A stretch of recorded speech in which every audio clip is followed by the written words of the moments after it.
Hello.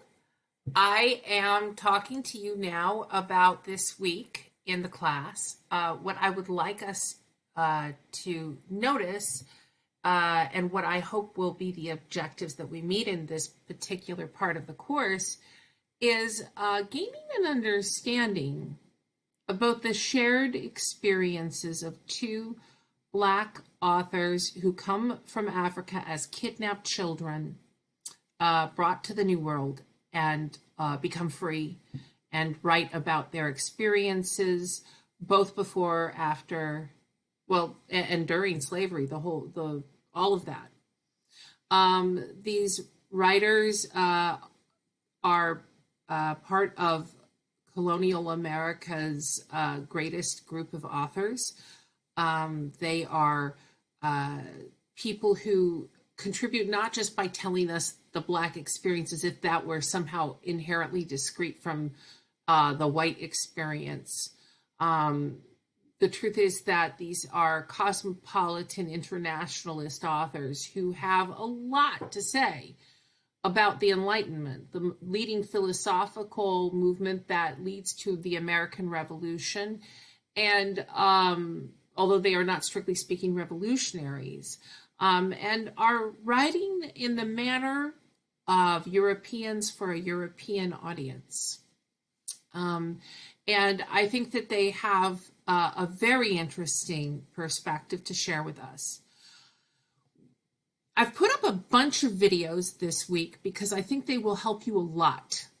I have put some leading scholars up who have something to say about the transatlantic slave trade, and specifically the lives of the two authors I just mentioned. I put up a video about them as literary masters because I think that sometimes people forget to mention as thoroughly as they should how excellent these writers are, just as writers.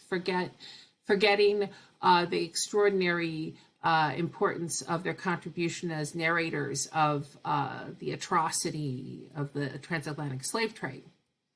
And indeed, I think that if they were still alive, they would tell us that they were not defined by that it was something that they had survived and really remarkably overcome to do other things, including write books.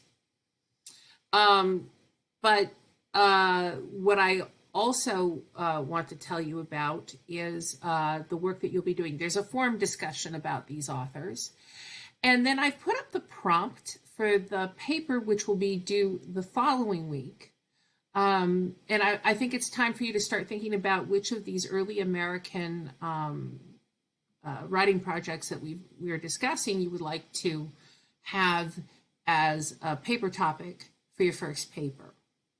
The paper itself, that won't be due again this week, but the following week needs to be a minimum of 3 pages. It needs to be formatted in MLA, meaning double-space typed 12-point font.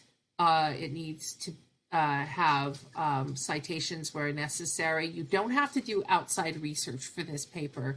You can just rely on the readings and comment on them that are already assigned to the class. But I do need you to write an organized analysis of in response to one of my several questions. I think that I've given you plenty to read this week and plenty to think about. I remain happy to talk to you if you have questions related to the work. I have office hours, as I've posted here, on Mondays and Wednesday afternoons by appointment, as well as Friday mornings by appointment. We could talk about this stuff if you feel at all lost. We are further away from your American experience in the colonial and even pre-colonial eras that we are reading about than any other time in the class. And that in some ways complicates things for contemporary thinkers. Let's talk about it if we need to. I look forward to reading your responses to the discussion forum questions. And I look forward next week to receiving from you a paper that responds in greater length to to one of the topics we've already addressed in the class.